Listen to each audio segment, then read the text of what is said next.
말씀 로마서 1장 18절 우리 한 절이 되겠습니다.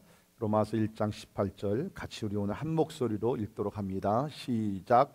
하나님의 진노가 불의로 진리를 막는 사람들의 모든 경건하지 않음과 불의에 대하여 하늘로부터 나타나나니. 아멘. 아멘. 자, 오늘 설교 제목을 보시면 하나님의 진노라는 제목입니다. The wrath of God. 하나님의 진노. 이렇게 pleasant한, 이렇게 즐거운 그러한 제목이 아니고 상당히 무겁고 좀 부담이 가는 제목이죠. 아마 여러분들 가운데 목사님께서 시카고 캅스가 어떻게 져가지고서 화가 나가지고서 이 하나님의 진노라는 제목을 짓지 않았는가 생각할지 모르지만 그게 아니고요. 우리가 로마서 강의를 지금 한 절씩 계속 우리 살펴가게 되면서 18절에 왔는데 이 하나님의 진노라는 단어가 18절에 나오고 있습니다. 아마 여러분들 이제까지 하나님의 사랑에 대해서는 설교를 많이 들었으리라고 생각이 되는데 하나님의 진노라는 제목을 가지고 설교 들으신 적이 아마 거의 없을 겁니다. 그런데 성경을 보게 되면 하나님의 사랑 못지않게 많이 나오는 주제가 바로 이 하나님의 진노라는 것입니다. 하나님의 진노. 저도 사실 설교를 준비하면서 좀 이렇게 피할까 저렇게 피할까 생각을 좀 해봤는데 이런 생각이 들더라고요. 우리가 보통 약을 먹을 때도 쓴 약이 보약이라고 우리 몸에 좋다고 그러죠. 하나님의 말씀도 그렇습니다. 하나님의 말씀도 우리가 어떨 때는 참 소화하기가 힘들고 부담이 되는 말씀이에요. 이게 하나님의 진노. 그러나 결국 이러한 말씀을 우리가 받게 되면은 우리 영혼이 강건하게 될 줄을 믿습니다. 진짜 들어야 될 그러한 설교들은 이러한 설교라는 겁니다. 여러분, 우리 사람들로 하여금 하나님 앞에 가까이 가지 못하게 하는 아마 가장 큰 원인 한 가지를 찾는다 그러면 그것은 이걸 겁니다. 사람들이 죄의 심각성을 깨닫지 못하고 그리스도를 필요로 하지 않는다는 것입니다. 죄가 얼마나 심각한지 그 문제를 알고 본인들이 죄인이고 죄인들이 받게 되는 그 결과, 심판, 그 진노에 대해서 알게 된다 그러면 하나님을 붙들게 돼요. 그런데 사람들이 이 죄의 심각성을 깨닫지 못합니다. 우리 예수님께서 이 땅에 오셨을 때도 그런 사람들이 있었습니다. 예수님께서 그 당시 세리들은 가장 죄를 많이 범하는 사람이라고 이렇게 낙인된 사람들인데 그 죄인들과 함께 식사를 나누면서 이렇게 교제하는 모습을 볼 때 막 수근수근거리면서 그랬어요. 그때 예수님이 하신 말씀이 있습니다. 거기 마가복음 2장 17절에 보면 건강한 자에게는 의사가 쓸데없고 병든 자에게야 쓸데있느니라. 나는 의인을 부르러 온 것이 아니요 죄인을 부르러 왔노라 하시니라. 상당히 논리적으로 맞는 얘기죠. 건강한 자에게는 의사가 필요 없지만 병든 자에게는 의사가 필요한 것입니다. 예수님께서 이렇게 말씀하신 것은 바리새인들이 의로 와서 건강해가지고서 예수가 필요 없는 그 얘기 아니죠. 그들이 그렇게 생각을 하고 있었다는 거예요. 영적으로 병들어 있었는데도 영적으로 자기네들이 건강한 사람으로 착각하고 있었다는 거죠. 그러니까 예수님께서 나오셔서 죄인들을 구원하시며 죄인들과 시간을 보내시며 교제를 나누실 때에 그들은 비난한 것입니다. 우리는 죄인이 아닌데. 그러니까 예수님께 참 어리석게 보이신 거죠. 오늘도 마찬가지입니다. 사람들이 자기가 죄인인 것을 알고 그 죄책감의 고통을 알게 되고 더욱더 나아가서 이제 마지막 때에 죄인들에게 임하게 되는 그 하나님의 진노가 무엇인 줄 알게 되면 예수 앞에 나오게 될진데 이런 죄에 대한 심각성을 깨닫지 못해서 영적으로 무뎌가지고서 저희들이 살고 있다는 것이죠. 여러분, 우리가 어떤 문제를 좀 고치려고 하게 되면 가장 첫 번째 스텝은 내가 그 문제에 있다는 것을 인정을 해야 합니다. 미국의 그 알코홀릭 어나니머스라는 그 알코올 중독자들이 모여서 이렇게 서로를 이렇게 위로도 하고 서로 도전하고 그러한 그 모임들이 있습니다.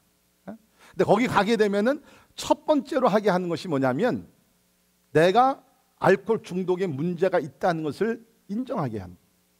그래서 그 모임에 가게 되면 이렇게 고백을 하게 한다고 합니다. 우리는 자신이 알코올에 대해 무력하다는 사실, 즉 우리의 삶이 손쓸 수 없는 지경에 이르렀다는 사실을 인정한다. 영어로 얘기하면 We admitted we were powerless over alcohol, that our lives had become unmanageable.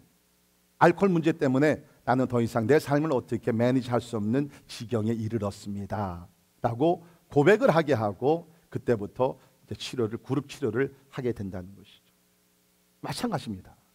우리가 예수 그리스도를 믿는다는 것은 먼저는 우리가 주님 앞에 나와서 내가 어떤 죄를 범했고 내가 어떠한 죄인들이고 또 뿐만 아니라 죄의 결과가 어떤 심각성을 깨달아 알게 되면서 우리가 그때에 하나님의 은혜를 붙들 때 하나님의 은혜가 얼마나 놀라운 것을 우리가 깨달아 알 수 있게 된다는 겁니다. 이번 토요일에도 우리가 전도 나가지만 사실은 오늘날 전도의 좀 약점이라 그럴까요? 하나가 뭐냐면 하나님의 은혜와 구원에 대해서는 얘기하지만 사실은 이 죄와 죄의 결과에 대해서는 별로 강조를 안 합니다. 왜? 사람들이 싫어하니까. 그런데 사실은 그 복음을 듣기 위해서는 우리가 여기 1장 16절에도 내가 복음을 부끄러워하지 아니하노니 이 복음 모든 믿는 자에게 구원을 주시는 하나님의 능력이라. 이 복음의 빛이 나타나기 위해서는요 반드시 죄에 대한 진노가 이것이 다루어져야 됩니다. 그러니까 물론 우리가 노방전도 할 때는 시간이 없으니까 이런 걸 다 커버는 못하지만 그러나 분명한 것은 우리가 하나님의 진노가 무엇인지 깨달아 알게 될 때에 하나님께서 그리스도를 통해서 우리에게 주시는 그 은혜의 소중함을 더 우리가 느끼게 된다는 것이죠. 자, 이 하나님의 진노가 이것이 참 굉장히 좀 무거운 토픽이기 때문에 제가 먼저 좀 서론적으로 말씀드리고 싶은 것은 하나님의 진노가 나타나지만 동시에 우리 17절에 있는 말씀을 보게 되면 복음에는 하나님의 의가 나타난다고 얘기를 하고 있습니다.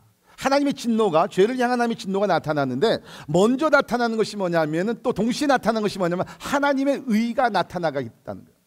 사실 이제 우리가 오늘 읽은 이 로마서 1장 18절은요 로마서 본문이 이제 시작되는 거예요. 이제까지 17절까지는 서론이고요, 인트로덕션이고 이제 18절부터 메인 바디, 이제 진짜 바울이 얘기하고자 하는 내용이 이제 시작이 되는 겁니다.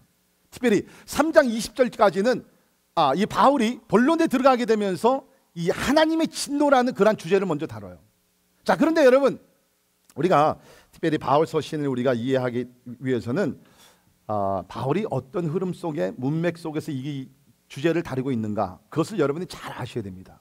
자, 1장 18절부터 3장 20절까지 하나님의 진노를 다루게 되는데 바로 그 전후로 다시 말해서 로마서 1장 17절과 로마서 3장 21절에 보게 되면은 복음이 나옵니다. 자, 1장 17절 우리 이 두 주 전에 우리 같이 본 내용이죠. 같이 한번 읽도록 합니다. 1장 17절 같이 읽습니다. 시작. 복음에는 하나님의 의가 나타나서 믿음으로 믿음에 이르게 하나니 기록된 바 오직 의인은 믿음으로 말미암아 살리라 함과 같으니라. 자, 3장 21절 또 같이 읽습니다. 시작. 이제는 율법 외에 하나님의 한 의가 나타났으니 율법과 제자들에게 증거를 받은 것이라. 아멘. 자, 18절에서는 하나님의 진노가 나타났다 그랬는데 그 진노 전후에 뭐가 있습니까? 하나님의 한 의가 나타났다는 거예요. 이 의는 누굽니까? 바로 예수 그리스도인 줄 믿습니다. 그러니까 지금 바울이 이 하나님의 진노를 다루는 이유는 뭐냐면 하나님의 진노를 다루면서 사람들에게 무거운 짐을 져주고 하나님 무서워하게 하고 그것이 아니라 앞뒤로 하나님의 의가 나타났다. 예수 그리스도께서 나타나셔서 우리에게 하나님의 의를 전가시켜 주셨는데 그 의의 빛을 나타내기 위해서 진노라는 어두움을 지금 얘기하고 있는 거예요. 그러니까 우리는 이 하나님의 진노라는 주제를 공부할 때에 먼저 뭐를 생각해야 됩니까? 하나님의 의가 나타난 예수 그리스도를 통해서 우리가 없던 하나님의 의를 우리가 선물로 받게 된 것을 생각하면서 하나님의 진노를 우리가 배워야 된다는 것입니다. 이해가 되시죠? 네. 그러니까 여러분 하나님의 진노에 대해서 부정적으로 생각할 필요가 하나도 없다는 것입니다. 자, 오늘 저는 이 성경을 통해서 하나님의 진노에 대해서 두 가지를 말씀드리려고 합니다. 첫째는 하나님의 진노에 대한 바른 이해, 둘째는 하나님의 진노가 오늘 어떻게 나타나는가. 이 두 가지를 말씀드리려고 굉장히 우리에게 렐레번트한 우리가 꼭 들어야 되는 그런 말씀이라고 저는 생각이 됩니다. 자, 먼저 하나님의 진노에 대해서 우리가 바로 이해할 수 있기를 바랍니다. 신학자들을 포함해서 많은 성도들이 또 많은 사람들이 이 하나님의 진노라는 것 자체를 좋아하지 않을 뿐만 아니라 부인을 하는 사람들이 있습니다.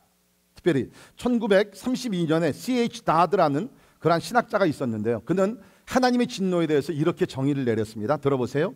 성경에서 나오는 하나님의 진노는 인간에 대한 하나님의 태도를 묘사하기 위해서가 아니라 도덕적 우주 안에 있는 불가피한 인과 과정을 묘사하기 위해서 계속 사용하고 있다는 것이다. 이해가 되세요? 이해가 되는 것 같은데 안 되죠. 자, 영어로 제가 말씀드립니다. 영어가 훨씬 더 이해가 더 쉬워요. 들어보세요. The wrath of God is not to describe the attitude of God to man, but to describe an inevitable process of cause and effect in a moral universe.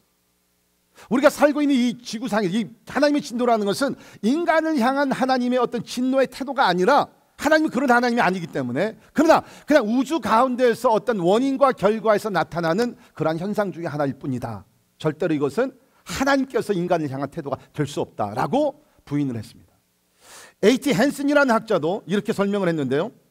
전적으로 하나님의 진노라는 것은 전적으로 비인격적이며 죄가 역사 안에서 스스로 작용하는 불가피한 과정이라고 얘기했어요. 이해되세요? 잘 안 되죠? 영어로 설명하면 이해가 됩니다. 자, 영어로 다시 한번 읽어드립니다. God's wrath is wholly impersonal and is the inevitable process of sin working itself out in history. 이 진노라는 것은 비인간적인, 그러니까 인격적인 것이 impersonal, 하나님께서 인간을 향한 그런 것이 아니라 그냥 하나님의 역사 속에서 피할 수 없는 어떤 죄의 역사다 하고서 이 하나님의 진노라는 것은 절대로 사랑의 하나님, 인재 하나님께서 인간에게 나타내는 그 태도나 행동이 될 수가 없다라고 부인을 했습니다.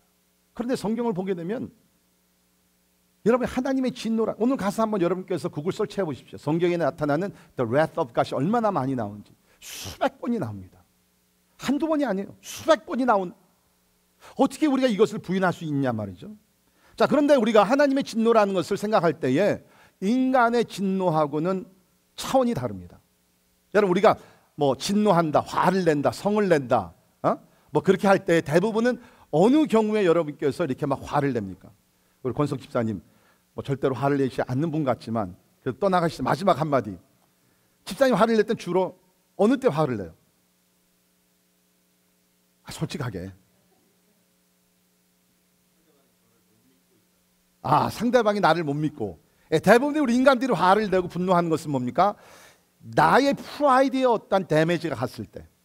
그렇죠? 대부분은 그래요. 여러분, 부부싸움 할 때 그냥 뭐 이렇게 하는 게 왜 그래요? 아내가 여러분의 남편의 어떤 프라이드에 도전을 하게 되면 막 못 참는 거예요. 근데 하나님의 진노라는 것은요, 그런 것이 아니라 하나님의 진노는 꼭 한 가지만 나타납니다. 그것이 뭐냐면 악에 대한 하나님의 반응이에요. 악에 대해. 누구를 막론하고 악한 행동을 하고 악한 일들이 일어날 때에 하나님은 거기에 대해서 진노를 하십니다. 왜 그러냐면 이 하나님의 진노는 우리가 오늘 첫 번째로 뭐냐면은 하나님의 진노는 악을 향한 하나님의 거룩함의 반응이라는 겁니다. 다시 말씀드립니다. 하나님의 진노는 악을 향한 하나님의 거룩한 반응이라는 것입니다. 다시 말해서 하나님 자체가 거룩하시기 때문에 악한 것들이 일어날 때에 하나님이 가만히 있을 수 없어요. 우리 인간들은요, 아까 집사님 말씀했듯이 내가 어떻게 데미지가, 나의 프라이드에 어떤 공격이 들어올 때 나는 화를 내지만 우리가 어떤 악한 일을 봤을 때는 사실 거기에 우리가 분노해야 돼요. 그 진노를 해야 되는데 그럴 때는 우리가 대부분이 우리는 뭡니까? 그냥 조용히 넘어갑니다. 그렇죠? 조용히 넘어가요. 우선 내 자체가 이렇게 그럴 만한 자격이 없는 것이고 또 그거 또 가서 뭐라고 책망하고 막 드러내면은 문제가 복잡해지니까. 그러니까 그냥 우리는 악을 보더라도 대부분 우리는 그냥 뭐 넘어간다든지 아니면 한번 기도를 한다든지. 그런데 우리 하나님은 그렇지 않아요. 우리 하나님은 거룩하시기 때문에 거룩하지 아니한 그러한 일들을 봤을 때 하나님은 반드시 거기에 대해서 진노를 하십니다. 왜? 하나님의 성품이 거룩함이기 때문에. 그래서 우리 오늘 읽은 말씀도 보게 되면 18절에 왜 하나님이 진노하시는가 보세요. 하나님의 진노가 불의로 진리를 막는 사람들의 모든 경건하지 않음과 불의에 대하여 하늘로부터 나타난다. 왜 하나님께서 진노를 나타내십니까? 불의와 경건하지 않음. 영어로 얘기하면 godlessness. 하나님을 무시하고 하나님을 경외하지 아니하고, 다음 주에 보겠지만 하나님을 믿고 인정하지 아니한 것을 볼 때에 그것이 불의 중에 불이기 때문에 하나님께서 그러한 것을 보실 때 하나님이 진노하시고요. 뿐만 아니라 뭐가 있습니까? 경건하지 않음, 영어 번역 wickedness, 악을 행할 때. 여러분, 우리가 살고 있는 이 세상 보십시오. 얼마나 죄악들이 많습니까? 사람을 죽이고 간음하고 폭력을 행하고 납치하고 막 이런 아주 그냥 잔인한 일들이 많이 났잖아요.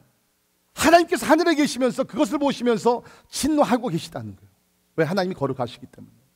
그러니까 우리가 이 진노에 대해서 그냥 무조건 심판하신 하나님이 아니라 죄악을 보시면서 거룩한 하나님께서 나타나시는 그 반응을 우리가 생각을 해야 된다는 것이죠. 우리 출애굽기 32장에 보게 되면 이스라엘 백성들이 하나님의 인도하심을 받아 가나안 땅으로 갈 때에 뭐를 했죠? 모세가 산에 올라가서 십계명을 받을 때 아래 있는 사람들은 금송아지를 만나서 거기서 우상 숭배를 했습니다. 이 모습을 본 하나님이 진노하셨어요. 출애굽기 32장 보십시오.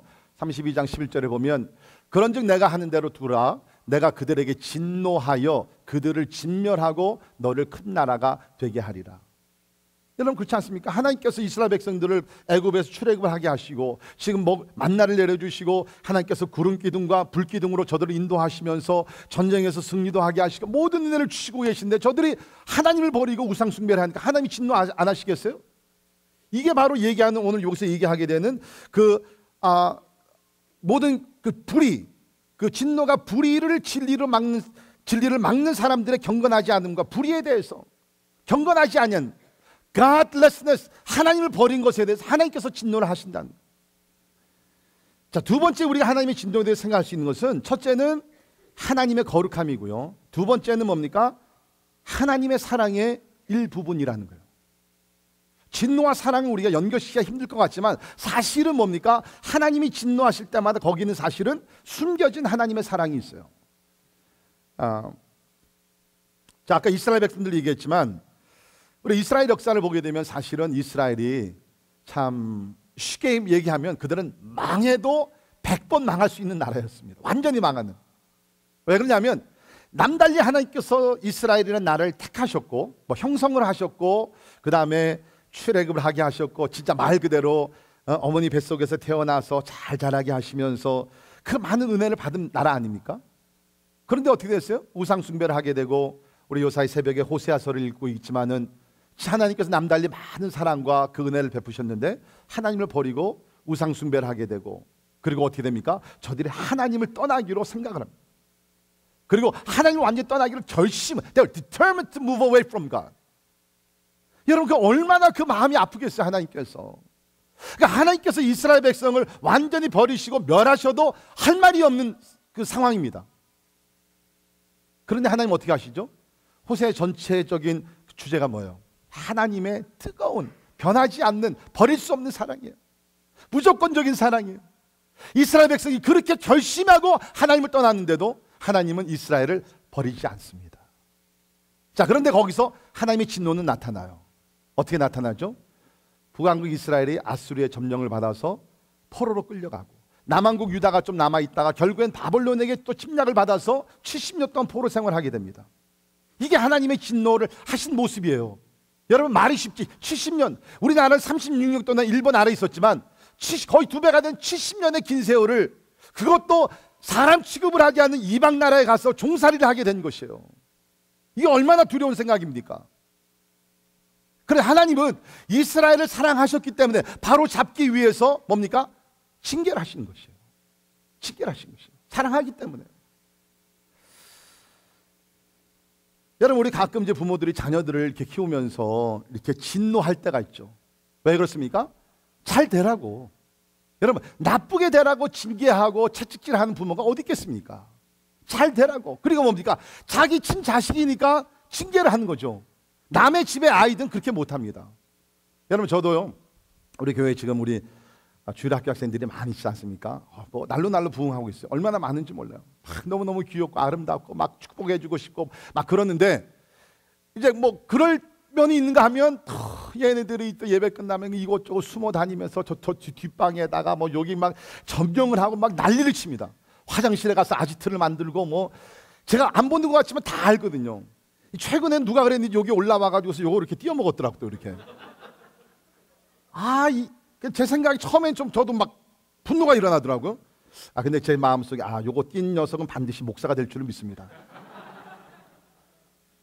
그런데 우리 교회 자녀들이 그렇게 문제를 일으키더라도요 제가 담임 목사지만 아무 얘기 못합니다. 뭐 혹시 만약에 제가 한다 그러면 야 그러지 마. 하나님이 안 기뻐하셔. 뭐 그냥 그런 정도는. 그렇지만 제 두 아들이 만약에 어떤 나쁜 짓을 하고 많이 문제를 일으키면요 가만히 있지 않죠. 막 혼을 내고 막 때리고 난리 핍니다. 여러분 제가 우리 아이들 키울 때 물론 이제 연령에 따라서 잘 훈계를 하고 징계를 해야 되는데 그 왜 우리 옛날에 어렸을 때 자랄 때 이렇게 어머니들이 이렇게 혼낼 때는 어떤 때는 가장 심할 때는 뭡니까? 아이들을 회초리로 때려야 되는데 본인의 다리를 때릴 때가 있잖아요. 그렇게 해보셨어요? 저 어렸을 때 그런 일이 있었거든요. 그래가지고서 나도 한번 배운 것이 있어가지고서 우리들 혼낼 때 내가 한번 애들을 때려야 되는데 내를 한번 때렸어요. 근데 요새 애들은요 그게 안 먹히더라고요. 이상하게 왜 Why are you hitting yourself? 그러나 분명한 것은 뭐냐면은 내 자녀가 잘못하게 되면 사랑으로 징계를 하는 것이에요. 또 그렇게 해야 되는 것이고 하나님께서 우리를 다루실 때도 그렇게 하신다는 거예요. 왜 하나님이 진노하시느냐? 우리를 사랑하고 바로잡기 위해서. 믿으십니까? 우리 히브리서에 그 말씀이 있죠. 우리 히브리서 12장 5절을 보면 내 아들아 주의 징계하심을 경히 여기지 말며 그에게 꾸지람을 받을 때에 낙심하지 말라. 주께서 그 사랑하시는 자를 경계하시고 그가 받아들이시는 아들마다 채찍질하심이라 하였으니 너희가 참음은 징계를 받기 위함이라. 하나님의 아들과 같이 너희를 대우하시나니 어찌 아버지가 징계하지 아니한 아들이 있으리요. 징계는 다 받는 것이거늘 너희에게 없으면 사생자요 친아들이 아니니라. 하나님이 우리를 진노하시며 징계하시는 것은 친아들이기 때문에, 우리를 친아들로 여겨주시기 때문에 우리 사랑의 채찍질로 때에 따라 진노하신 줄 믿습니다. 그래서 이 하나님의 진노라는 것은 첫째는 하나님의 거룩하심이 나타난다. 두 번째는 뭡니까? 하나님의 사랑의 일부분이 나타나는 것이라는 거예요. 그러니까 이 하나님의 진노라는 것이 It's not all that bad. 그게 나쁜 것이 아니라는 거예요. 자, 그런데 아마 대부분의 우리 관심은 이걸 겁니다. 여기 18절에 보게 되면 하나님의 진노가 하늘로부터 나타난다 그랬는데 여기 지금 나타난다는 것은 현재 시제로 이 번역이 되어 있습니다. 현재. 그러니까 하나님의 진노가 과거에도 나타났고 지금도 나타나고 앞으로도 나타날 것이다. 이제 그 얘기거든요. 현재 진행형이거든요. 그러면 하나님의 그 진노하심이 악을 대하는 하나님의 반응이라 그랬는데 그럼 하나님께서 오늘날 어떻게 하나님께서 진노를 나타내시느냐? 아마 우리가 그 생활을 하면서 분명히 하나님께서 악에 대해 진노하신다 그러는데 요새 보면 하나님께서 늙으셨는지 별로 그렇게 징계를 안 하시는 것 같아요. 그렇지 않습니까? 죄를 범하는 사람들도 그냥 어저씨 그냥 뭐 살 거 다 하고 아니 그냥 거룩하게 살려고 하는 사람들보다 더 잘 살아요. 돈을 엄청나게 벌고 세상이 지위도 갖고 막 명예도 갖게 되고 여러분 대표적인 인물들 보십시오. 이번에 후보 두 사람 보십시오. 그렇지 않습니까? 사실 우리가 하나님의 진노 우리 성경을 보게 되면 다 진노를 받아야 되는 것인데 어찌하여 저들이 이렇게 그냥 성행을 하게 되면서 잘 살고 악을 행하면서 어떤 사람 많은 사람들 죽이고 학살시키고 다들 더 버젓이 살아가지고서 끝까지 사는 사람들도 있어요. 여러분 요사이 아이시스 보게 되면은 진짜 그 마지막 이제 그 고비이기 때문에 그 사람이 더 악을 더 행하는 것 같아요. 듣는 얘기로는 그 무엇을 그 지역의 아이들을 특별히 이렇게 그 빵집에 사용하는 빵 기계 그 만든 그것들 집어넣어 가지고서 아이들 죽이기도 하고 오븐에다 집어넣어서 태우기도 하고 그런다 그럽니다. 홀로코스트가 또 한 번 지금 일어나고 있는 거예요. 그러면 하나님께서 그런 일을 하기 전에 아니면 그런 일을 했을 때 그냥 즉시로 그냥 하나님께서 번개를 쳐서 죽여주시든지 뭔가를 좀 하셔야 되는데 가만히 계시는 것 같거든요. 어린아이들 성추행하고 사람들을 그냥 납치하고 그냥 뭐 자기의 이익을 위해 만족을 위해서 별짓을 다 하는 그런 악을 행하는 사람들이 버젓이 살아있단 말이에요. 그럼 우리 생각에는 Where is the wrath of God? 하나님의 진노가 어디 있느냐? 그러면서 마음속에 좀 답답함, 갈등 이런 것이 있죠. 근데 여러분 성경을 보면 하나님의 진노는요 때에 따라 아주 즉각적으로 immediately 나타내실 때가 있습니다. 우리 소돔과 고모라 성 하나님께서 불로 심판하셨어요. 바벨탑을 하나님께서 심판하셨어요. 그뿐만 아니죠. 이스라엘 백성들이 광야 생활할 때 자꾸 하나님 앞에 원망을 하니까 원망이라는 건 뭡니까? 하나님을 신뢰하지 않는다는 거거든요. 그러니까 하나님께서 참으시다가 너무 원망을 많이 하니까 하나님도 화가 나셔서 불뱀을 푸셔가지고서 그죠? 아주 그 독뱀을 푸셔가지고서 하나님께서 이스라엘 백성들 죽어 나가게 만드셨어요. 이 하나님의 진노가 즉각적으로 나타나는. 여러분 신약에도 그런 일들이 있습니다. 우리 사도행전을 보게 되면 아나니아와 삽비라는 부부가 있는데 이 헌금하는 것을 거짓말을 했어요. 그렇지 않습니까? 그래가지고 3시간 사이에 이 부부가 다 죽어 나가는 거예요. 저는 가끔 이제 그 말씀을 읽을 때마다 제가 두려움이 있고요. 그 생각을 해요. 만약 하나님께서 똑같은 방법으로 2000년 전 초대교회에서 행하셨던 그 진노의 모습이 오늘도 나타난다 그러면 아마 각 교회들마다 그 지하실은 영안실이 있어야 될 거예요. 죽어나갈 겁니다. 목사부터 하면 죽어나갈 것 같아, 내 생각에. 그런데 하나님께서 오늘 뭐 우리가 다 알다시피 교회 안에서도 이러한 죄악들을 막 그냥 뭐 이루어지고 있는데도 하나님 그냥 가만히 계시는 거야. 침묵하고 계시는 것 같아요. 우리 사도행전 12장에서도 보게 되면 헤롯 왕이 자기가 막 신을 하고 막 자랑을 하게 되면서 하나님께 영광을 올리지 않냐고 자기가 영광을 차지했을 때 하나님 어떻게 하셨죠? 벌레들이 와서 뜯어 먹기 죽게 만드는 거예요. 즉각적으로 나타난 하나님의 심판. 여러분, 오늘날에도요 가끔 occasionally 하나님께서 이런 하나님의 진노를요 즉각적으로 나타내실 때가 있습니다. 제가 설교를 하면서 이제 그 읽은 내용인데 어디서 미국 교회에서 일어난 그런 그 사건인데 뭐 교회에서보다도 하여튼 미국 사회에서 일어난 사건인데 이제 한 그 부부가 있었대요. 한 부부가 있었는데 실제적인 사건입니다. 부부가 있었는데 이제 열심히 일을 해가지고서 돈을 많이 벌었어요. 그래가지고서 이 해변가에 좋은 집을 이제 구하기 위해서 찾아다니다가 자기네들이 원하는 집을 발견을 했대요. 그래가지고서 가서 이제 니고시에이션을 다 해가지고서 이제 그 집을 사게 됐는데 몇 달이 걸려가지고서 이제 니고시에이션이 끝나서 이제 집을 사게 됐는데 그 해변가에 그 아름다운 집의 그 주인은 이게 이제 그 부부가 살다가 이제 아내가 세상을 떠난 혼자 사신 돌싱이죠. 혼자 사시는 그 이제 주인이 있는 곳이에요. 그래가지고서 그것을 잘 얘기를 해가지고서 이제 그 이사할 날이 저 멀지 않았는데 이 집을 보러 간 그 부부 중에 아내가 이제 며칠 있으면 이사를 해야 되는데 그냥 남편한테 와가지고서 여보, 나 당신과 이혼해야 되겠어. 아니 지금 막 새 집으로 이사하려고 흥분하고 있는데 그냥 와서 여보 나 당신과 이혼해야 되겠어. 그래서 아이들은 당신이 맡아. 그러니까 남편은 그냥 완전히 너무 황당한 일을 당한 거죠. 갑자기 그냥 뭐 하늘에서 벼락이 떨어진 것이죠. 그러나 아내가 너무너무 원하니까 어떻게 뭐 방법이 없어가지고서 결국에는 이제 이혼을 하게 된 거예요. 그러니까 집도 못 사고. 근데 그게 얼마 지나고 나서 알고 보니까 이 아내가 그 집을 보러 다니면서 그 집 주인의 남자하고 이게 눈이 맞은 거예요. 그래가지고서 그냥 자기 남편하고는 이혼을 해버리고 그 집에 들어가서 사는 거예요. 근데 여러분 스토리는 거기서 끝나는 것이 아닙니다. 그러니까 첫째는 여러분 집 보러 다닐 때 조심하시고요. 두 번째는 뭐냐면 그렇게 들어가서 2달 있다가 그 남자가 심장마비로 죽어버렸어요. 근데 희한하게 그 여자가 죽어야 되는데 내 생각에는 그렇지 않습니까? 근데 그 남자가 뭐가 잘 모르겠어요. 남자가 뭔지 꼬셨는지 뭔지 모르지만 2달 만에 죽어버린 거예요. 비극이죠. 근데 가끔 우리 보게 되면요, 우리 사회에서 이런 일들이 일어납니다. 하나님께서 진노하셔가 즉각적으로 하나님께서 진노를 나타내시는 일들이 일어나. 그러나 most of the time 이런 일들은 흔하게 일어나지 않죠. It's very rare. 가끔 일어나요. 가끔 교회 안팎에서 일어나요. 자, 그렇다 그러면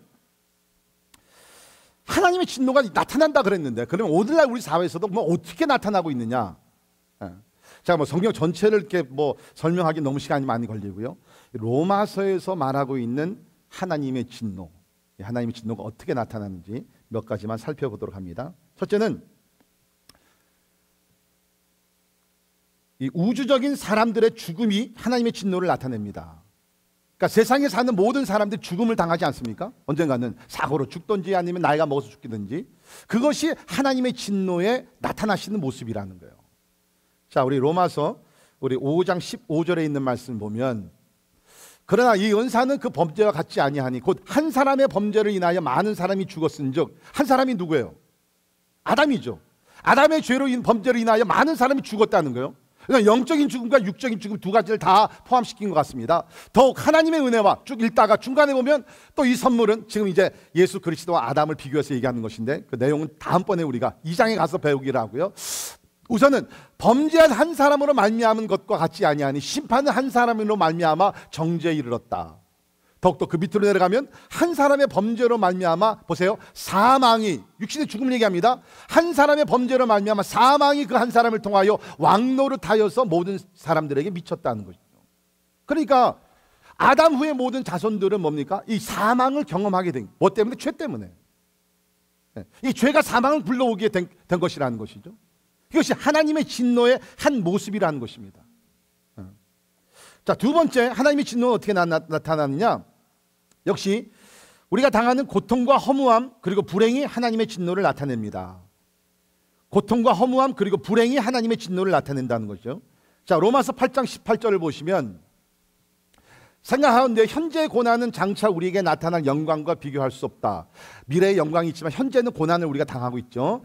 피조물이 고대하는 바는 하나님의 아들들이 나타나는 것이니 피조물이 보세요. 피조물이 허무한데 굴복하는 것은 자기 뜻이 아니요 오직 굴복하게 하시는 이로 말미암음이라. 우리는 많은 경우 이런 구절들을 쉽게 그냥 흘려보내는데 굉장히 중요해요. 보세요. 피조물이 허무한데 굴복한다. 인생들은요, 우리가 열심히 살지만 허무함을 많이 느끼고 있어요. futility.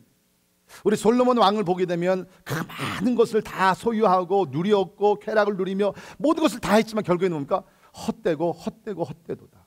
근데 그것이 여러분 솔로몬에게만 일어났던 일입니까? 아니에요. 그리스도를 떠난, 하나님을 떠난 모든 인간들에게 주어진 하나님의 진노의 모습 중에 하나가 뭐냐면 허무함이라는 거예요. 허무함. 아마 여러분들 그런 걸 종종 느끼실 것입니다. 우리 주변의 사람들도 보게 되면 열심히 일을 해가지고서 성공을 했어요. 그런데 성공함과 동시에 갑자기 어떤 사고로 세상을 떠나게 되는 경우. 우리 지난주에도 우리 교인 중에 한 분 그 보스가 일을 하다가 갑자기 심장마비로 지금 코마 상태에 들어갔다고. 이 허무함, 얼마나 허무해요. 제가 30년 전 대학에서 공부할 때 그 주변의 다른 대학에서 한국에서 유학 오신 분입니다. 이제 박사학위를 다 마치고 30대 초반에 있는 분인데 박사학위 받는 것 눈앞에 두었어요. 논문을 다 끝냈어요.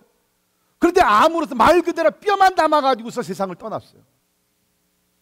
얼마나 허무해요. 얼마나. 자식들에게 오고서 자식들을 막 그냥 키웁니다. 막 희생하고 다 해가지고 그냥 오직 자식들만 바라보며 키웁니다. 자식들 대학 가고 좋은 직장 찾아서 좋은 사람 만나서 결혼하는데 그때부터 부모에게 등을 돌립니다. 그런 경우들요. 저는 수없이 목회하면서 그런 경우는 수없이 많아요. 너무나 원통해가지고서 목사님 우리 아들이 우리 딸이 그럴 수가 있습니까? 그러니까 모르는 것이 바보지. 여러분 제가 그래서 설교 때 얘기해요. 너무 자녀들에게 올인하지 마세요. 오직 예수 그리스도에게 올인하시기를 바랍니다. 그냥 자녀들 하나님께 주신 나의 선물이고 내가 양육하는 것에서 기쁨을 누리며 만족을 누리면서 거기서 끝이지 뭐 결혼하고 나서 뭐를 절대로 그렇게 하지 마세요. 하나님만 바라보시.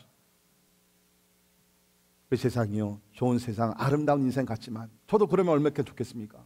분명한 사실은 뭐예요? 허무함. 하나님을 떠나서 생각한 하나님을 떠나서 생활하는 모든 것들은 다 허무함으로 그냥 가득 차. 여러분 목회자들에게 허무함이 있을 것 같아요? 없을 것 같아요? 인간적으로 목회를 하면 허무함이 있어요. 제가 아시는 한 훌륭하신 목사님인데 그야말로 평생을 진짜 한 교회를 위해서 충성을 다했어요. 완전히 헌신적으로. 그래가지고서 65세 이제 은퇴를 하셨어요. 은퇴를 하시고 그 다음 주일날 목사님 사모님께서 여선교회 들어가가지고서 회의를 들어가려고 그러니까 그 여선교회 회장이 사모님 이제는 여기 안 들어오시면 좋겠습니다. 별로 이렇게 뭐 느낌이 없네. 여러분과 별로 상관없는 얘기라는 거죠. 제가 그 얘기를 들었을 때 야, 이게 얼마나 허무하냐. 그래서 저는 그 얘기 듣고 나서부터는요 절대로 교회는 의지 안 합니다. 하나님을 의지하지. 이 우리 세상에 사는 이게 인생은요 That's the reality. 그게 현실이에요. 허무함이에요. 그게 뭐냐? 죄를 범한 인간들에게 나타나는 하나님의 진노의 한 모습이라는 거예요. 죄 때문에 그런 허무함을 느끼는. 자, 그런데요, 진짜 무서운 하나님의 진노는요, 그런 것들뿐만 아니라 세 번째 있습니다. 하나님의 진노가 인간의 타락한 행동들이 하나님의 진노를 나타내고 있다는 것입니다. 인간의 타락한 행동들이 하나님의 진노를 나타내고 있어요. 특별히 여러분 24절, 26절, 28절을 보면 같은 말이 되풀이돼서 나옵니다. 여러분 성경을 읽으실 때마다 이렇게 되풀이되는 단어나 프레이즈가 나오되면 두 눈을 번쩍 뜨시고 좀 보셔야 되는데, 왜? 그만큼 강조를 한다는 것이죠. 자, 먼저 우리 로마서 1장 24절을 보면 같이 읽도록 합니다. 시작. 그러므로 하나님께서 그들을 마음의 정욕대로 더러움에 내버려 두사 그들의 몸을 서로 욕되게 하게 하셨으니. 보세요. 더러움에 내버려 두사. 자, 26절 같이 있습니다. 시작. 이 때문에 하나님께서 그들을 부끄러운 욕심에 내버려 두셨으니 곧 그들의 여자들도 순리대로 쓸 것을 바꾸어 영리로 쓰며. 욕심에 여기서 이제 동성연애에 대해서 얘기하는 건데, 우리가 그건 이제 다음 주에 이제 보기로 하고요. 그다음에 28절 같이 있습니다. 시작. 또한 그들이 마음에 하나님 두기를 싫어하며 하나님께서 그들을 그 상실한 마음대로 내버려 두사 합당하지 못한 일을 하게 하셨으니. 근데 우리 한국말은 상실한 마음이라고 이렇게 좀 클래식하게 이렇게 번역을 했는데, 사실은 영어로 보게 되면은 over to a depraved mind, 완전히 타락한 마음을 내버려 뒀다는 거예요. 계속 나온 단어가 뭡니까? 내버려 두사, 내버려 두사, 내버려 두사. 여러분, 우리 옛날에 한국 잘할 때 부모님들이 우리 자녀들에게 하시는 말씀, 가장 막 그 두려운 말이 뭐냐? 이렇게 부모님이 이제 책망하고 징계하고 막 하다가 그래도 그냥 끝까지 말을 안 들으면 마지막에 부모가 해서는 안 될 얘기지만 하는 말이 있어요. 그게 무슨 얘기예요? 무슨 얘기예요? 내 마음대로 해라. 내 마음대로 살아봐. 이제부터는 내가 아무 얘기 안 할 테니까 네 마음대로 살아봐. 간섭 안 할게. 마음대로 살아봐. 그게 처음에는 그래, 이제 내 뜻대로 살면 되겠다. 하지만 그거 같이 무서운 징계가 어디 있습니까? 여러분, 우리가 지금 살고 있는 세상, 이게 진짜 사람으로서 하면 안 되는 일인데도 다 하잖아요. 동성연애에다가 사람을 그렇게 잔인하게 죽이는 거에다가 학살하는 것에다가 뭐 전쟁에다가 이 모든 일들이 왜 일어나느냐? 하나님이 원래 그렇게 만드신 사람들이 아니에요. 하나님의 형상을 따라 양심을 가지고 하나님의 법도를 따라서 서로 사랑하게 만드셨는데 왜 이런 일들이 일어나고 더 악해지고 더 추악해지고 더 깊은 수렁으로 빠져나가느냐? 하나님께서 버려두셨기 때문이에요. 여러분, 우리 살고 있는 미국 항상 이러질 않았어요. 나름대로 비교적 거룩한 나라였어요. 깨끗하고 도덕적으로 바르게 살아보려고 몸부림치던 나라였습니다. 제가 73년도에 왔을 때는 복장들도 깨끗하게 입고 다녔어요. 말을 함부로 하지 아니했어요. 그야말로 ladies and gentlemen, 이 단어들이 좀 이렇게 어느 편에서는 어울리는 그러한 사회였어요. 근데 점점 더 수렁에 빠지잖아요. 저는 가끔요, 제 아내랑 이런 얘기합니다. 우리 선교지에 가서 살까? 첫째는 복음 전하기 위해서고요. 두 번째는 뭐냐면, 이제 멀지 않아 우리 아이들이 하나님 축복해 주시면 좋은 배우자를 만나서 결혼해서 자녀들을 낳게 될 텐데, 제 솔직한 심정은 이 나라가 너무 타락을 했기 때문에 내 손자 손녀들은 이 땅에서 기르고 싶은 마음이 없어요. 두려워요. 지금 이 시대가 이렇게 악한데 앞으로 20년, 30년, 40년, 50년 후에 이 나라가 진짜 어떻게 될까? 여러분, 그렇지 않습니까? 이런 도덕성을 가지고 이 나라가 계속 나간다 그러면, 죄송합니다, 이런 후보자들이 대통령이 된다 그러면 뭐 다른 초이스가 없죠. 지금 둘 중에 하나는 될 겁니다. 막 저는요, 새벽마다 지금 눈물이 안 나올 수가 없어요. 하나님께서 내버려 두시는 것 같이 불쌍한 영혼이 어디 있습니까? 이보다 더 무서운 진노가 어디 있습니까? 근데 하나님께서 불쌍히 여기시면서 기회를 주시다가 회개하고 돌이키지 않으면 버려두신다는 거예요. 그러니까 여러분 주변에 이런 경우들도 있어요. 믿는 사람도 마찬가지예요. 여러분, 우리 주변에 이렇게 교회에서 열심히 신앙생활 하다가 뭐 여러 가지 일로 이제 교회를 좀 조금씩 떠나가기 시작하고 믿음이 식어지고 막 이러고 그러는데, 몇 년 후에 보니까 잘 살아요. 사업도 잘 돼, 아이들도 잘 돼, 명문대 가고 뭐 나름대로 잘 살아요. 영적으로는 완전히 아니죠. 그런데 잘 살아요. 여러분, 그런 거 부러워하지 마세요. 그건 무서운 하나님의 진노예요. 내버려 두는 것. 오히려 내가 잘못할 때 하나님께서 나타나셔서 나를 책망시켜 주시고 사업을 망하게 하시든지 나에게 병을 주시든지 자녀들의 문제가 생기든지 여러 가지 문제를 하나님께서 은혜 가운데 허락하셔서 나를 알고 무릎 꿇고 회개하게 하시고 돌이키는 것이 하나님의 축복인 줄 믿습니다. 버려두는 것만큼 무서운 저주는 없는 거예요. 하나님이 오늘날 이 진노라는 것을 어떻게 나타내시냐고요. 버려두는 거예요. 버려두는. 두려운 얘기죠. 자, 그런데 아까 서론에 도 말씀드렸지만 우리는 지금 복음, 굿 뉴스를 공부하고 있어요. 하나님의 진노는 어떻게 생각하면 it's bad news, 나쁜 이야기예요. 아까 말씀드렸죠. 그러나 전후에는 뭐가 있다고요? 하나님의 의가 나타난다는 것이에요. 복음이 있다는 것입니다. 자, 그러면 성경 전체를 보면요, 이 하나님의 진노는요, 하나님의 자비와 항상 함께 나타나더라고요. 다시 말씀드립니다. 하나님의 진노는 하나님의 자비, with mercy of God, 하나님의 진노와 항상 같이 나타나라.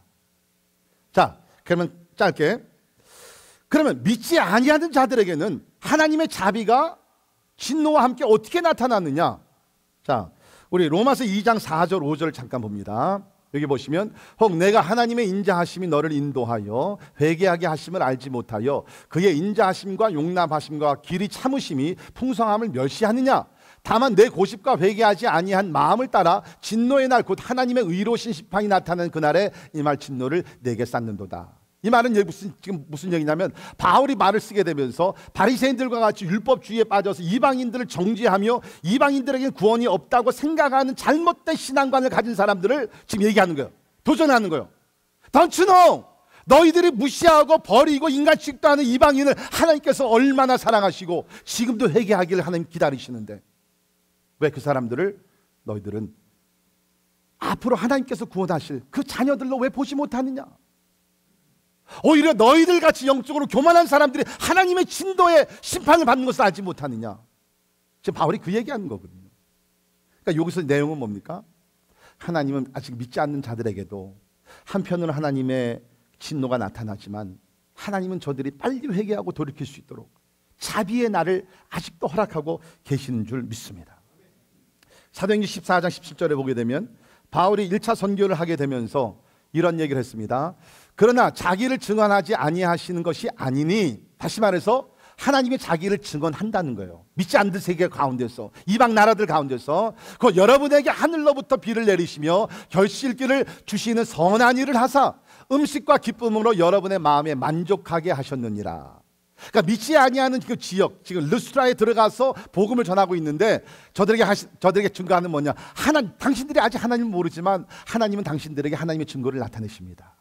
그 중에 하나가 뭐냐? 하나님께서 당신들에게 햇빛을 주시고 비를 주시고 자연세계를 통해서 하나님께서 자비를 베풀어 주십니다. 이 모든 것들은 하나님을 증거하는 그러한 이름이다. 이 하나님을 아십시오. 이 예수님을 아십시오. 즉 그것을 얘기하는 거거든요. 그러니까 하나님은 하나님의 진노가 지금 나타나고 있지만 동시에 하나님의 자비가 믿지 않는 사람들 가운데 나타나고 있다는 거예요. 특별히 자연세계의 아름다움과 그 축복을 통해서 한 걸음 더 나가서 믿지 않는 사람들에게 복음을 전하는 사람들을 파송하셔서 저들이 회개하고 돌이킬 수 있도록 하나님께서 회개의 날을 지금도 주고 계시다는 거예요.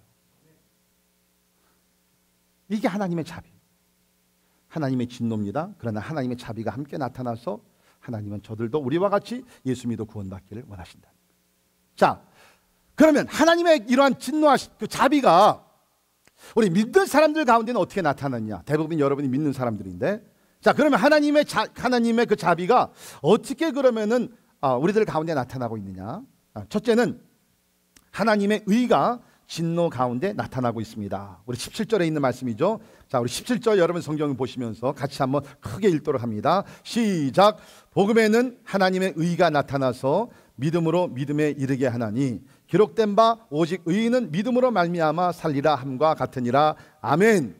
자, 우리 17절 공부할 때에 복음에는 하나님의 의가 나타나서 그 단어가 현재 시제로 사용됐다고 그랬습니다. 이건 뭡니까? 하나님의 의가 계속 나타나고 있다는 거예요. 그런데 하나님의 진노도 나타나는데 이것도 현재 시제예요.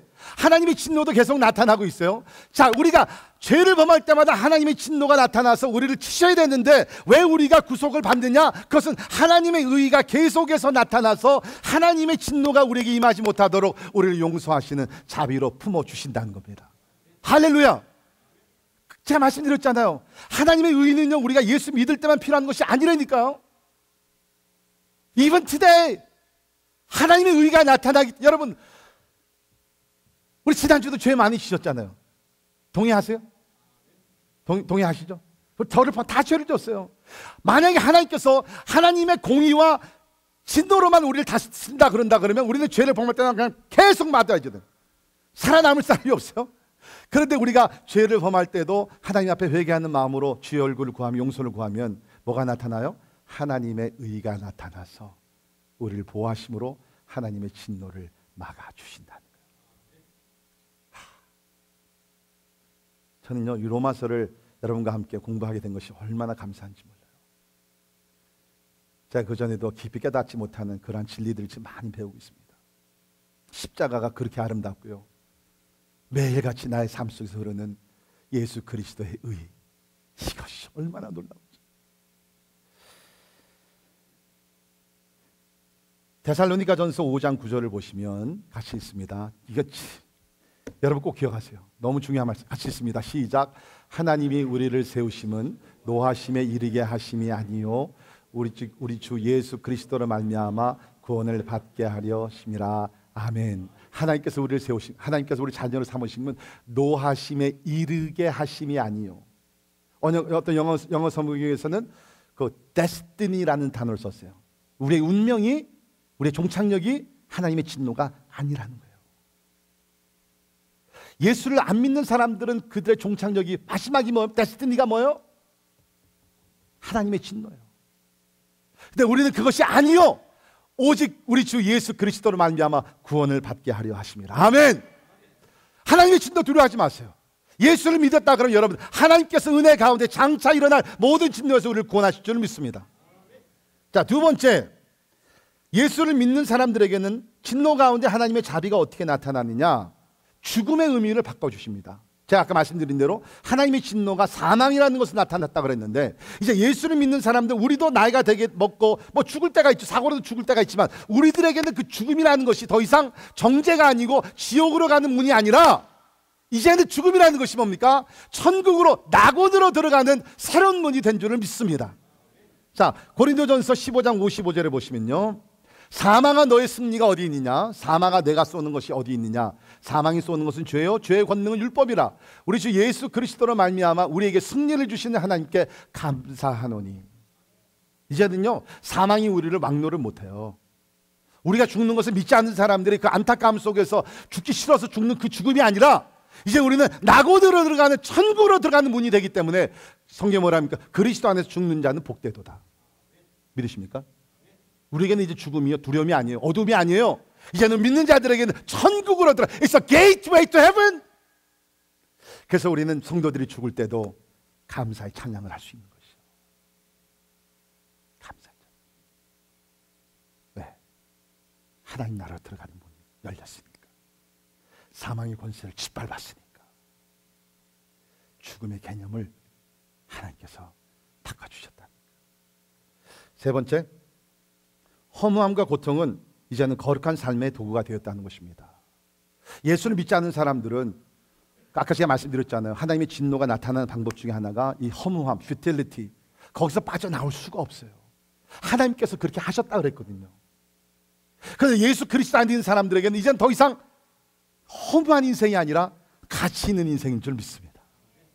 이제는 일을 해서 돈을 버는 것도 돈 자체가 중요한 것이야. 이것을 위해서 하나님의 영광을 드리면서 막 하니까 그것이 막 가치가 있고 기쁨이 있는 것이에요. 고통이 온다 할지라도 하나님께서 그 고통을 통해서 나를 불시험을 허락하시고 정글 같은 믿음으로 나오게 하시기 위해서 하나님이 허락하시는 것이니까 우리는 그 고통 중에서도 소망을 갖게 되고 있다는 것입니다.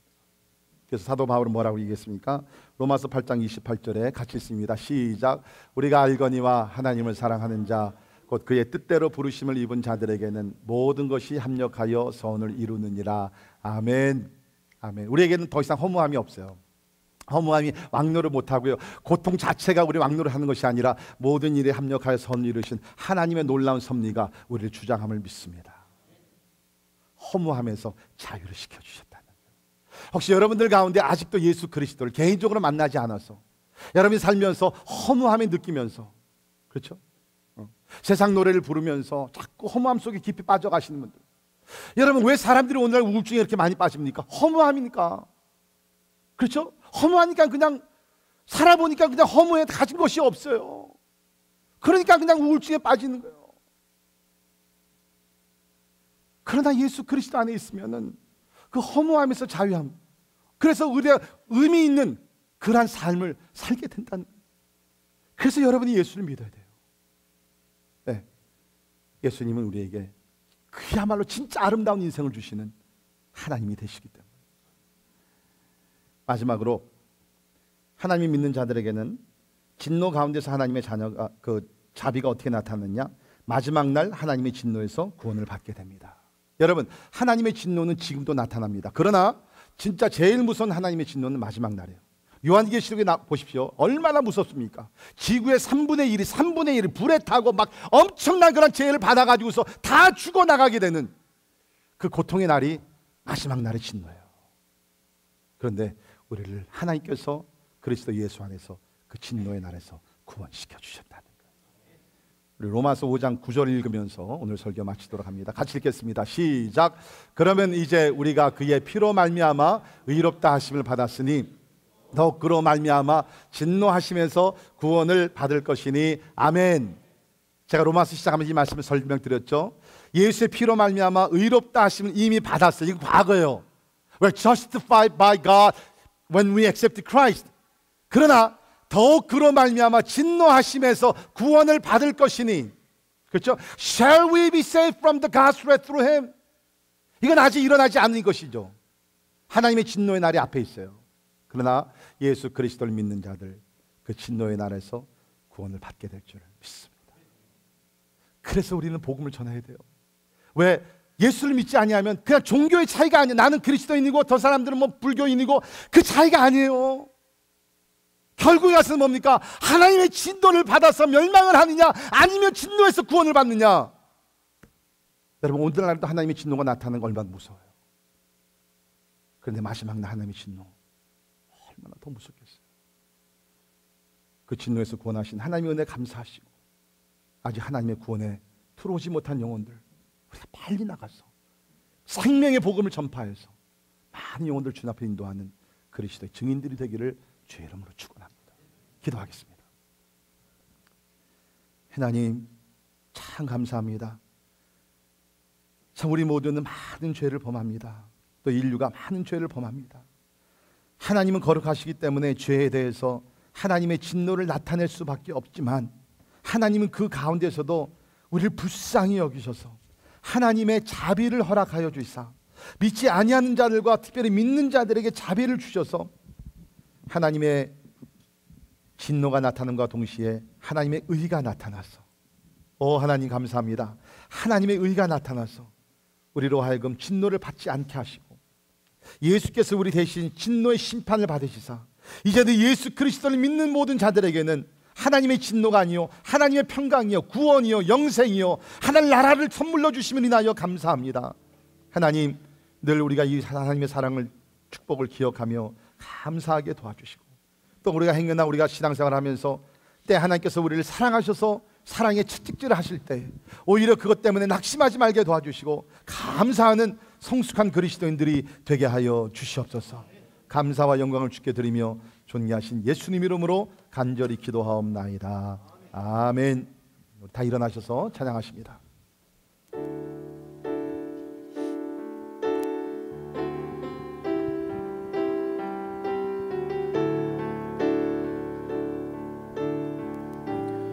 예수 하나님의 공의, 예수 하나님의 공의, 주 독생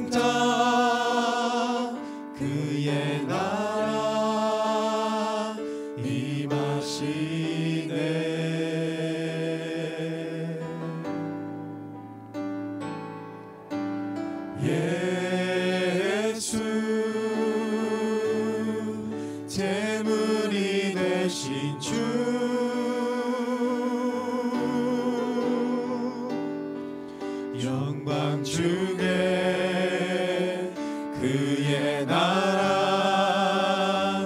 임하시네.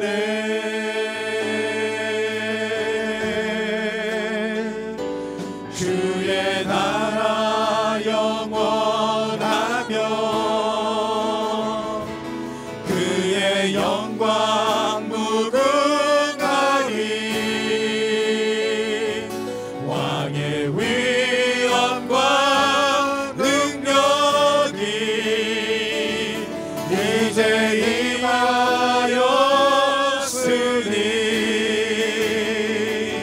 주의 주권과 주의 통치와 주의 나라 힘과 권세 임하네. 예수 하나님의 다시 한번 찬양하시겠습니다. 예수 하나님의 사랑. 예수 하나님의 사랑. 주은혜와 주은혜와 말씀으로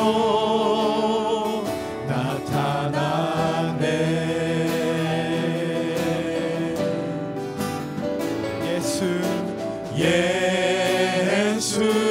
거룩한 하나님, 거룩한 하나님,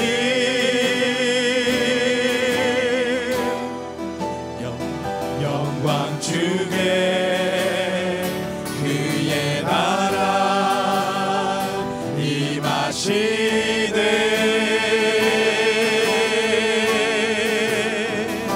주의 나라 영원하며 그의 영광 무궁하리. 왕의 위엄과 능력이 이제 임하였으니 주의 주권과 주의 통치와 주의 나라 힘과 권세 임하네. 예수 하나님의 주의 나라 영원하며 주의 나라 영원하며 주의 영광 무궁하리. 왕의 위엄과 능력이 이제 임하였으니 주의 주권과 주의 통치와 주의 나라 힘과 권세 임하네. 예수 하나님의 주의 주권과 주의 통치와 주의 주권과 주의 통치와 주의 나라 힘과 권세 임하네. 예수 하나님의 복이.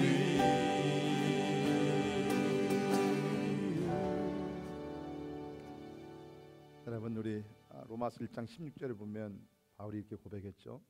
내가 복음을 부끄러워하지 아니하노니 이 복음은 모든 믿는 자에게 구원을 주시는 하나님의 능력이라. 이제 좀 더 이해가 되세요? 왜 바울이 복음을 부끄러워하지 아니하는지, 왜 십자가를 부끄러워하지 않았는지, 왜 예수님을 부끄러워하지 않았는지. 왜 그래요? 이 복음에는 하나님의 의가 나타났어요. 하나님의 의가 나타나지 않았으면 하나님의 진노가 나타나서 우리 다 죽어요. 아니, 다 죽었겠죠.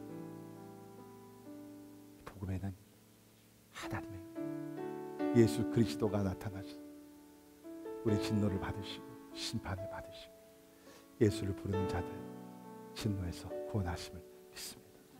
우리 같이 이 시간에 한번 감사의 기도를 하시면서 주님 감사합니다. 하나님의 그 진노 가운데 나타나시는 자비 너무 감사합니다.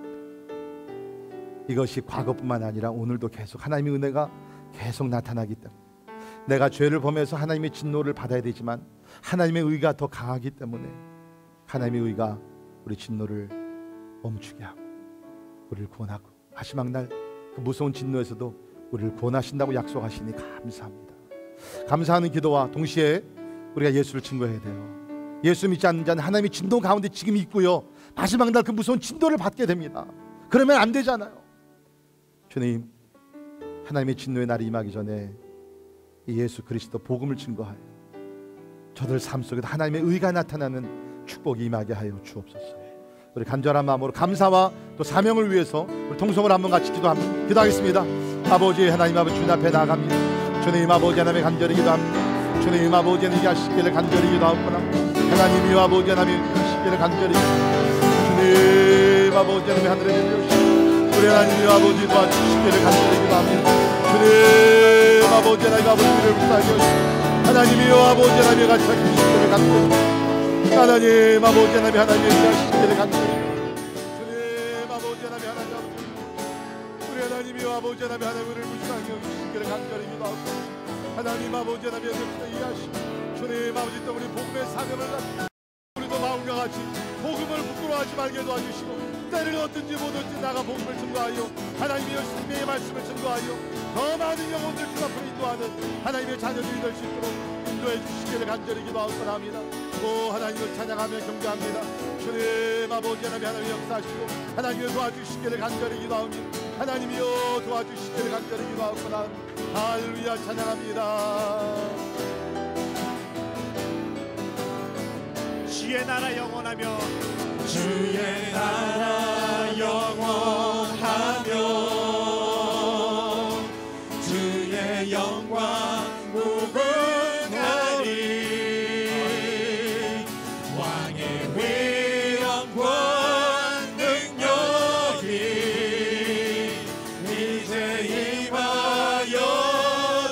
임하였으니 주의 주권과 주의 통치와 주의 나라 힘과 권세 임하네 예수 하나님의 복이. 여러분 다시 한번 우리가 이 후렴 찬양할 때에 좀 개인적으로 찬양할까요? 대단히 좀 미안하지만 뭐 미안한 것도 없죠. 우리가 그런 사람들이니까 여러분이 범한 죄들 한번 기억해 보세요. 하나님이 공의로만 우리 다스렸다 그러면 우리는 하나님의 진노를 받아서 엄청난 대가를 지불해요. 근데 그걸 다 면제시켜 주셨어요. 왜? 하나님의 의가 나타났기 때문에. 믿으십니까? 이게 얼마나 놀라운 축복이에요. 오늘도 하나님께서 우리를 진노로 대하지 아니하시고 하나님의 의로서 자비로 대해 주시니까 우리가 하나님 앞에 나가 예배할 수 있잖아요. 하나님의 사랑, 하나님 내가 이렇게 많은 죄를 범했는데 하나님께서 거기에 대한 대가를 나에게 묻지 아니하시고 예수 그리스도에게 다 전가시키시고 예수 그리스도의 의를 나에게 부어주시사 이제는 하나님의 의의 옷을 입고서 하나님이 살게 하시네. 그것이 하나님의 공의인 줄 믿습니다. 우리 찬양하도록 합시다. 주의 나라 주의 나라 영원하며 주의 영광 무궁하리 왕의 위엄과 능력이 이제 임하였으니 주의 주권과 주의 통치와 주의 나라 힘과 권세 임하네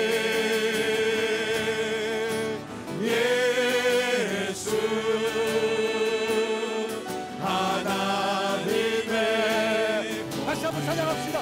주의 나라 영원하며 주의 나라 영원하며 주의 영광 무궁하리 왕의 위엄과 능력이 이제 임하였으니 주의 주권과 주의 통치와 주의 나라 힘과 권세 임하네.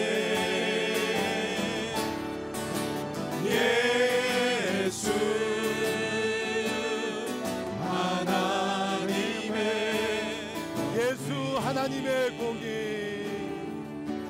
예수 하나님의 공의. 우리 좋으신 예수님께 영광의 박수 돌립시다. 예수님 감사합니다. 예수님 찬양합니다. 예수님 사랑합니다. 할렐루야 감사합니다. 지금은 우리를 진노에서부터 구원하시기 위해서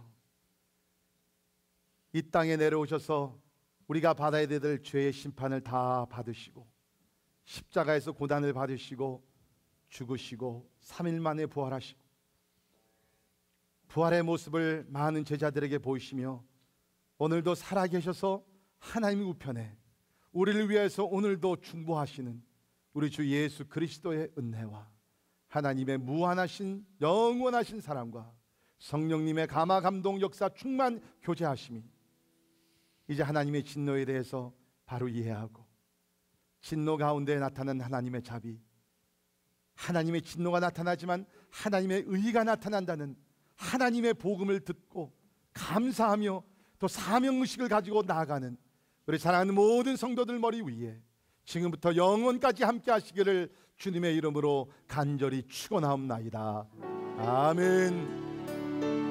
할렐루야 찬양합니다. 할렐루야 경배합니다. 주님 홀로 영광 받아 주시옵소서. 할렐루야.